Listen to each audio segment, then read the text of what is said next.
I knew you guys would come through with a great idea, and you did. I'm trying to make this firecracker, so I got this mold, but what I ended up making was a little too big and looks more like a candle. But a few of you suggested using the inside of the mold, which is not really what it's meant for, so I cut a little hole so that I'd be able to remove the chocolate, and then I taped it together, which is harder than it looks. If anyone knows what kind of tape works well to hold silicone together, please let me know. So I filled the inside of the mold with this red chocolate, and then I used a paintbrush to gently push it up against the side. This was a little slower and more time consuming than filling the mold the regular way. Then I also had to tap out the excess and clean off the top edge. I put this in the fridge to chill, and then I took some of my cake pop dough and gently pushed it down inside the hollow part. And I also left more room at the top to add chocolate after I'm done, which I think was one mistake I made on the larger firecracker.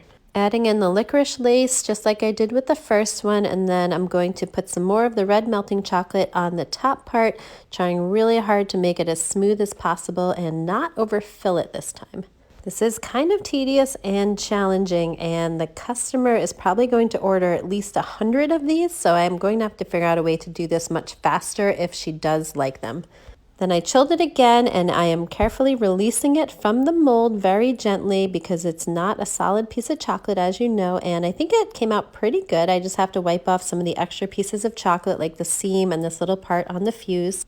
But overall, I do think the size is a lot better. It's a lot more accurate compared to the actual firecracker itself, and it doesn't look quite as much like a candle, I don't think. I'm just going to take off this little extra bit of licorice. So thank you guys for your help. Let me know what you think. I'm also going to show this to the customer and see what happens. I'll let you know in part 3.